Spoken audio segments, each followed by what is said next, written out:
Welcome students, एक बार फिर हम अपनी एक्सरसाइज प्रॉब्लम लेके आ रहे हैं। जैसे कि पहली एक्सरसाइज हमने इलेक्ट्रिक फील्ड पर की थी, ठीक है, एनसीईआरटी की। उसमें सिर्फ केवल हमने एडिशनल क्वेश्चंस नहीं किए, उसके लिए हम अलग से वीडियो डिस्कस करेंगे। लेकिन पहले आप उसकी नॉर्मल एक्सरसाइज कर लीजिए, क्योंकि उसमें कुछ प्रॉब्लम्स डिफिकल्ट लेवल की हैं।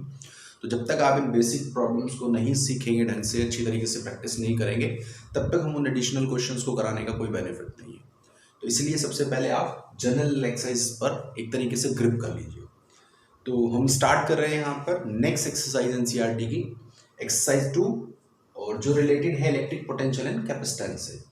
तो क्वेश्चन रीड करेंगे हम 2.1। आप ध्यान से सुनिए क्वेश्चन को और फिर उसके सॉल्यूशन को देखिए। और कोई छोटी मोटी माइनर मिस्टेक जैसे कैलकुलेशन में रह जाती है तो उसको अपने आप करेक्ट कर लीजिएगा, क्योंकि कई बार छूट जाती है वो, ठीक है।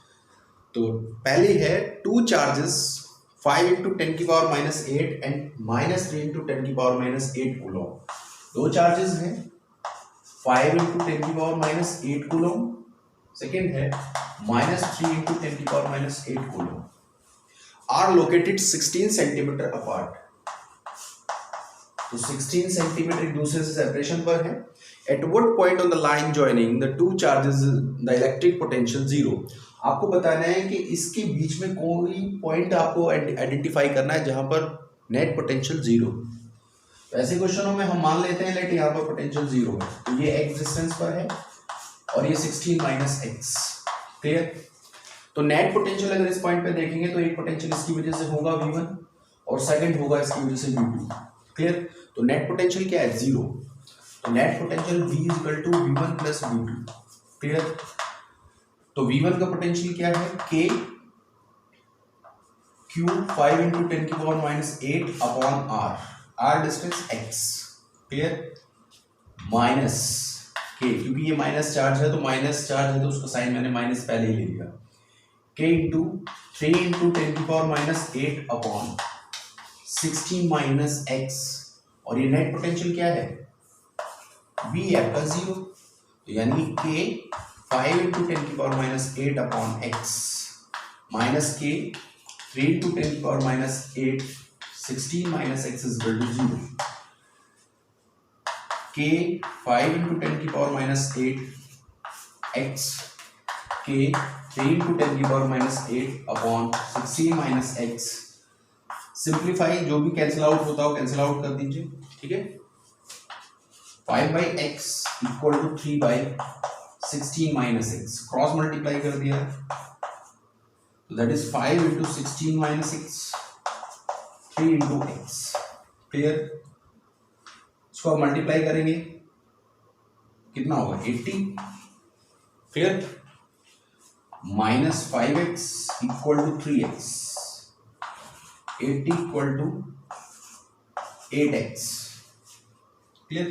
तो ये वैल्यू क्या आएगी आपकी? ये वैल्यू आएगी आपकी x = 10 सेंटीमीटर, क्लियर। ध्यान से देख लीजिए कहीं कोई कैलकुलेशन में कोई मिस्टेक नहीं है,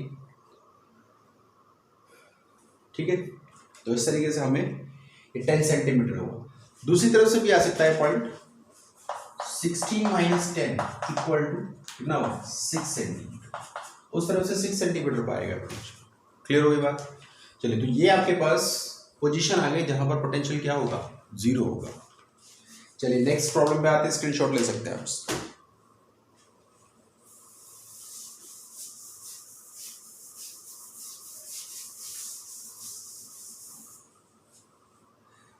2.2 अ रेगुलर हेक्सागन।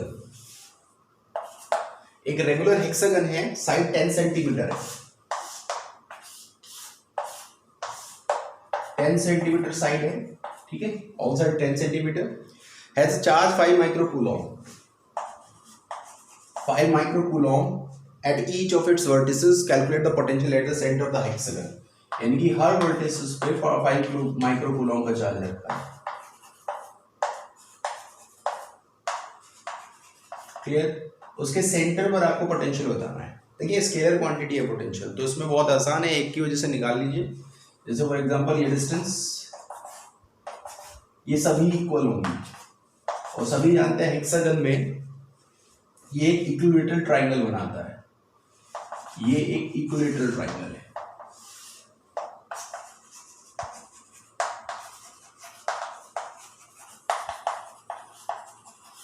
ठीक है, यानी ये साइड सब क्या है, इक्वल से,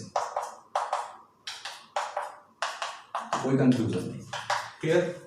तो हमें क्या है, यहां पर 6 चार्जेस की वजह से पोटेंशियल होगा, और क्योंकि आइडेंटिकल है चार्ज, तो आप जानते हैं कि V is equal to V1 plus V2 plus V3 plus V4 plus V5 plus V6, 1 2 3 4 5 inch, ठीक है। और क्योंकि V1 equal to V2 equal to V3, ठीक है, V4 equal to V5 equal to V6 is equal to V। तो सब जब identical हैं तो V इज इक्वल टू क्या हो गया, 6 इंटू V टोटल, क्लियर। तो V टोटल इक्वल टू हो गया 6 इंटू, एक चार्ज की वजह से पोटेंशियल क्या है, 1/4 pi epsilon nought Q upon R। R क्या है, 10 सेंटीमीटर साइड है तो 10 सेंटीमीटर है, 6 इंटू 9 इंटू 10 की पावर 9, क्लियर। चार्ज दे रखा है 5 माइक्रो यानी कि 10 की पावर -6, डिस्टेंस 10 सेंटीमीटर है, क्लियर। और सिंप्लीफाई कर लीजिए, 6 55 2, ठीक है, 2 3, 3 इंटू 9 इंटू 10 की पावर 9 इंटू 10 की पावर -2 पर जाएगी, दिस 4 बचेगा, ठीक है। 27 इंटू 10 की पावर 5, ठीक है। चलिए स्क्रीनशॉट ले लीजिए, नेक्स्ट पे चलते हैं।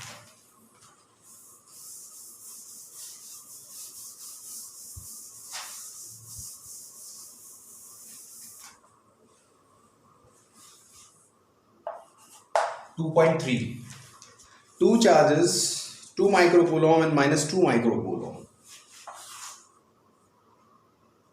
एक चार्ज ये रखा हुआ, ठीक है,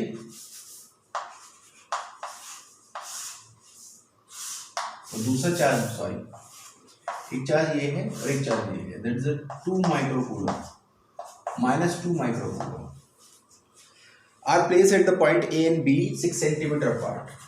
A और B पॉइंट दिए हैं, इनके बीच का जो डिस्टेंस है वो 6 सेंटीमीटर, क्लियर।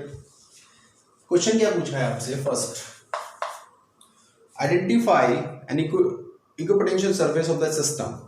देखिए आइडेंटिफाई करना है, आइडेंटिफाई आप जानते हो जैसे डाइपोल, ये एक डाइपोल है, ठीक है, और किसी भी डाइपोल के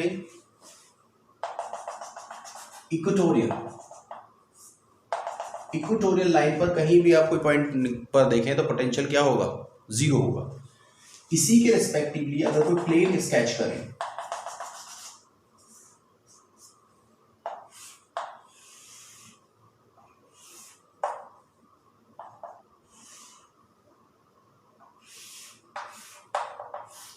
इसी के रिस्पेक्टिवली अगर कोई प्लेन स्केच करेंगे आप, तो आप देखेंगे उस प्लेन पर पोटेंशियल 0 होगा। कहीं भी आप देखें, कहीं भी कोई पॉइंट ले लें, सब जगह पोटेंशियल 0 होगा, that is called equipotential surface, clear हो गई बात। तो यानी क्या पूछा, identify equipotential surface of the system, तो आपने आइडेंटिफाई कर दिया इसके मिड में जो प्लेन होगा, ऐसे मिड में जो प्लेन होगा वो इक्विपोटेंशियल सरफेस होगा, क्लियर, जहां पर पोटेंशियल 0 होगा। सेकेंड बात,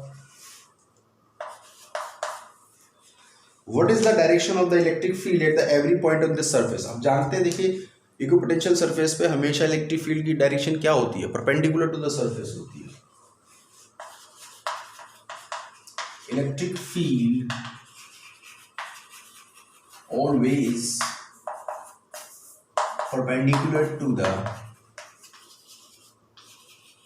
equipotential surface,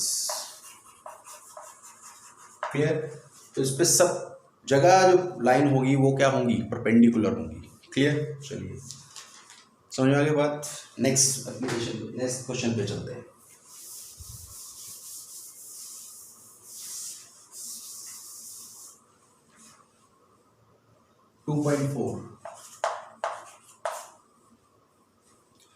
A spherical conductor of radius 12 centimeter has a charge this।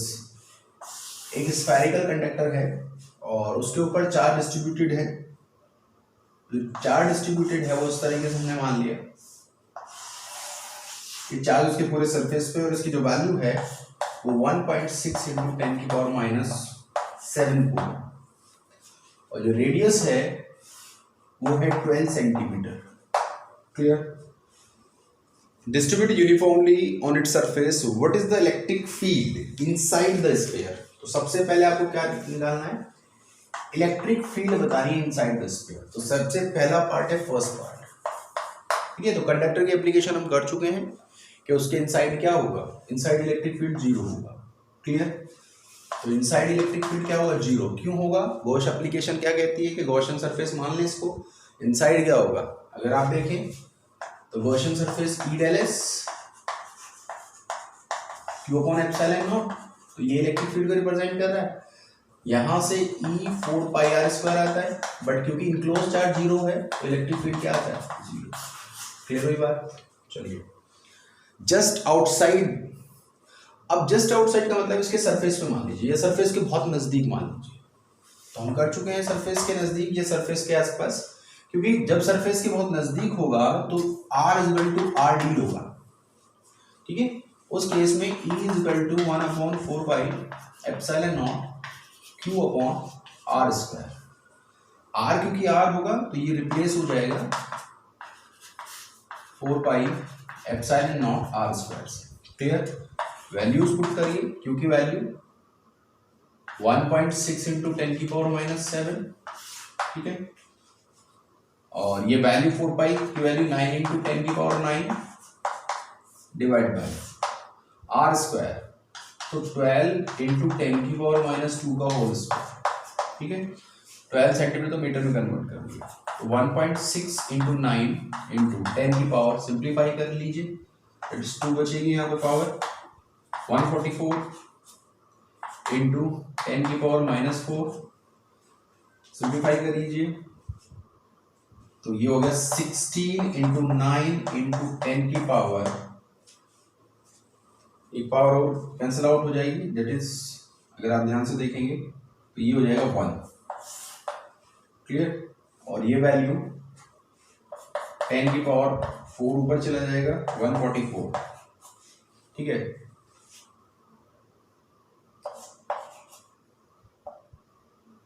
I think 9 time चला जाएगा, 16 9 जब 144। ठीक है, चेक कर लेना, 9 54 और 5 14। ठीक है, 9 से 9 कैंसिल आउट, तो वैल्यू होगी 10 की पावर 5 4। सॉरी, इलेक्ट्रिक फील्ड है न्यूटन पर कूलम। ठीक, नेक्स्ट क्या कह रहा है ये,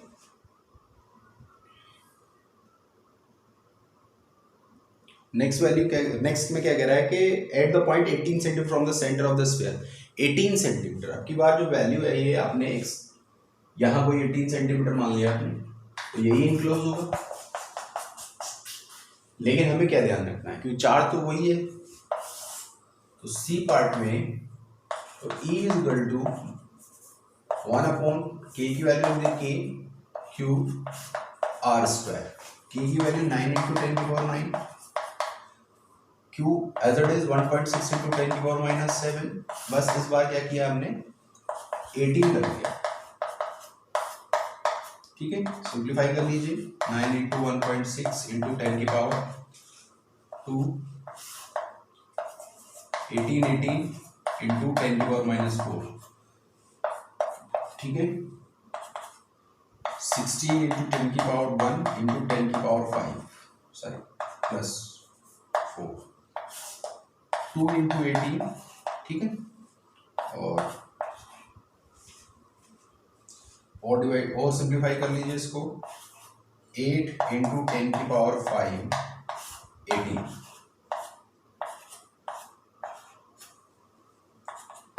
तो एक तरीके से 40 इंटू 10 की पावर 4 और 9। तो उसको जब सिंप्लीफाई करेंगे तो ये आएगा 9 चुक 36। ठीक है, और 4 36 उसी तरीके से, तो 4.4 के आसपास, 4.4 इंटू 10 की पावर 4 न्यूटन पर कूलम। ठीक है, तो कैलकुलेशन में देख लीजिएगा एक बार। क्लियर? चलिए, स्क्रीनशॉट ले सकते हैं आप। नेक्स्ट प्रॉब्लम पे चल रहे हैं 2.5।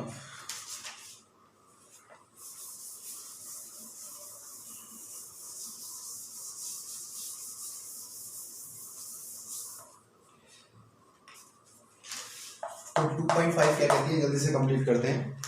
A parallel plate capacitor with the air between the plates है द कैपेसिटेंस ऑफ 8 पिकोफैराड। एक पैरेलल प्लेट कैपेसिटर है, 8 पिकोफैराड उसका कैपेसिटेंस है। और what will be the capacitance if the distance between the plates is reduced half in the space between them. इनके बीच का distance d है, उसको क्या कर दिया, d डैश जो है d/2 कर दिया है, ठीक है। Half and the space between this film with the space of dielectric constant, k की वैल्यू 6 है और ये डाइलेक्ट्रिक डाल दिया इसमें। नेक्स्ट स्टेज में किया इसने, नेक्स्ट स्टेज में क्या किया, एक डाइलेक्ट्रिक डाल दिया और d/2 हो गया और k की वैल्यू 6। तो इसका कैपेसिटेंस पूछा है c डैश का। तो देखिए सिंपल है, जब डाइलेक्ट्रिक डालते हैं तो k टाइम हो जाता है, लेकिन कैपेसिटेंस ओरिजिनल कैपेसिटेंस की भी डायमीटर उसके बीच का सेपरेशन चेंज कर दिया, तो दैट इज c। अब या ये कह सकते हैं जो c डैश है, c डैश इक्वल टू के सी। अब c की वैल्यू क्या है, क्योंकि उसने हाफ कर दिया तो उसको आप ऐसे लिखेंगे k a epsilon not d/2। Clear, तो ये एक्सप्रेशन आ गया 2k a epsilon not by d। ये वैल्यू उसने पहले गिवन दी है 8 पिकोफैराड, 6 दिया हुआ है कि डाइलेक्ट्रिक, पिको का मतलब 12, ठीक है, 12 8 -12, ठीक है, 96 इंटू 10 की पावर -12 कितना हो गया, दैट इज कैपेसिटेंस, तो दैट इज फैराड। ये कह सकते हैं 96 पिकोफैराड, ठीक है, क्लियर। चलिए नेक्स्ट क्वेश्चन पे चलते हैं।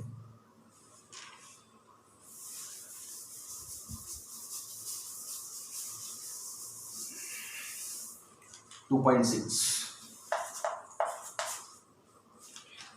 3 capacitors each of capacitance 9 microfarad are connected in series. What is the total capacitance of the combination and what is the potential difference across the each capacitor if the combination of the connected to 120 volt supply। उसने 3 capacitor लिए हैं और तीनों capacitor को उसने series में combine किया है, 3 कैपेसिटर कॉम्बिनेशन सीरीज। तो ये 3 कैपेसिटर हैं आपके, और फिर मैं एक साथ ही कर रहा हूं दोनों पार्ट को, ठीक है। 120 वोल्ट सप्लाई, तो हम कह सकते हैं ये V1 V2 एंड V3 इस तरीके से, क्योंकि पता है सीरीज में पोटेंशियल डिस्ट्रीब्यूट हो जाता है, चार्ज सेम ट्रांसफर करता है। पैरेलल में उल्टा होता है, पोटेंशियल सेम रहता है, सीरीज चार्ज डिफरेंटली डिस्ट्रीब्यूट होता है, ठीक है। ये डेरिवेशन नहीं करा है पैरेलल सीरीज का, कोई बहुत ज़्यादा इंपॉर्टेंट भी नहीं है और बहुत ज़्यादा पूछा भी नहीं जाता, तो इसको पता होना चाहिए, इसका रिजल्ट पता होना चाहिए कि सीरीज में नेट कैपेसिटेंस इन सीरीज इसी का यूज होगा। तो 1/c is equal to 1/c1 plus 1/c2 up to 1/cn। Clear, net capacitance in parallel c is equal to c1 plus c2 plus up to cn। Clear, ये फॉर्मूले याद होने चाहिए आपको। क्लियर, चलिए अब इस सीरीज में लगाया है, तो सबसे पहले क्वेश्चन पूछ रहा है, और ये तीनों के तीनों 9 माइक्रोफैराड है। पहला है what is the total net capacitance. So net capacitance है that is 1/c is equal to 1/c1 plus 1/c2 plus 1/c3, ठीक है, सीरीज। तो 1/c is equal to 1/9 plus 1/9 plus 1/9। Clear, 1/c is equal to 9, 1 plus 1 plus 1, that is 1/c is equal to 3/9, that is c is equal to 9/3, and that is equal to 9 microfarad equals microfarad दिया, हाँ microfarad दिया, ठीक है। तो 3 microfarad हो गया। अब दूसरा पार्ट क्या है, कह रहा है what is the potential difference across the each capacitor के अक्रॉस पोटेंशियल डिफरेंस निकालना। तो देखिए यहाँ 120 को तीनों कैपेसिटेंस इक्वल है, कैपेसिटेंस इक्वल है, तो सीरीज में चार्ज सेम जाता है, तो डेफिनेट सी बात है। तो अगर हम देखें तो पोटेंशियल भी इक्वली डिस्ट्रीब्यूट होगा, तो यानी कि V is equal to V1 plus V2 plus V3 और V1 equal to V2 equal to V3। इसका मतलब V इज इक्वल टू जो नेट पोटेंशियल दिया 120 इक्वल टू 3V, तो V इक्वल टू डैश मान लीजिए इसको, ठीक है। तो V इज इक्वल टू कितना हो जाएगा 120/3 40 वोल्ट, ठीक है। क्लियर हो गई बात। चलिए नेक्स्ट पे आते हैं और लास्ट प्रॉब्लम है इसकी, एक्सरसाइज की नहीं, लेकिन आज जो हम डिस्कस करने जा रहे हैं वो लास्ट प्रॉब्लम है। एक्सरसाइज में अभी है प्रॉब्लम, उसको हम नेक्स्ट वीडियो में डिस्कस करेंगे। स्टोरेज मेरे फोन में ज़्यादा नहीं रहता तो इतना ही सफिशिएंट है। 2.7 3 capacitor each of capacitance 2 picofarad 3 picofarad 4 picofarad connect in parallel. 3 capacitor हैं, पैरेलल में कनेक्ट कर दिए,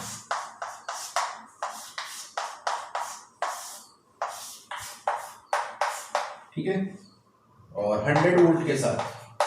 अभी मैंने कहा कि पैरेलल के अंदर सेम कैपेसिटेंस होता है, तो यहां भी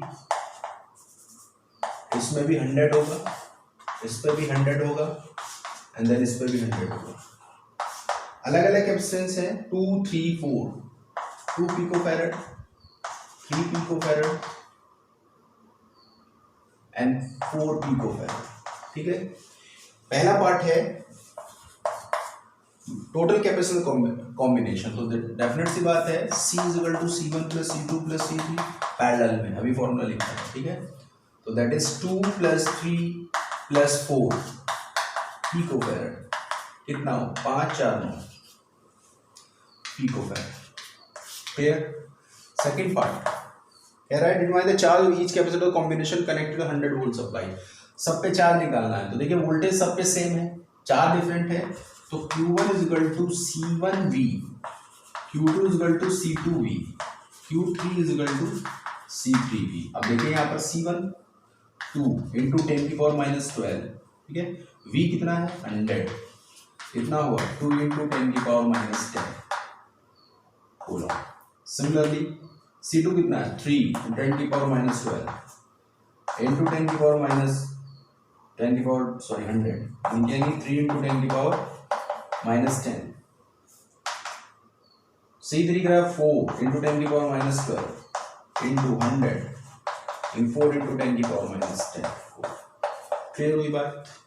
तो ये प्रॉब्लम आपकी खत्म होती है। आगे की वीडियो में हम next rest of the questions जो एक्सरसाइज के हैं वो डिस्कस करेंगे। तब तक आप जितने भी चैप्टर्स आपको अभी तक पढ़ाए गए हैं, और मैं वीडियो में असाइनमेंट भी दे रहा हूँ, आपको एक्सरसाइज भी दी है, उनको आप करते रहिए। जो आपसे सिंपली सॉल्व हो रहे हैं, ठीक है, और जो नहीं होते उनको मार्क करिए, ठीक है। फिर कभी हम डिस्कस करेंगे उन क्वेश्चंस को, आप व्हाट्सअप कर सकते हैं या जो भी अवेलेबिलिटी होगी उसी के अकॉर्डिंग हम उनको सॉल्व कर लेंगे, ठीक है। हालांकि प्रॉब्लम मैक्सिमम मैंने डिस्कस किया, फिर भी अगर कोई प्रॉब्लम रहती है तो मोस्ट वेलकम, आप कभी भी अप्रोच कर सकते हैं। Thank you students.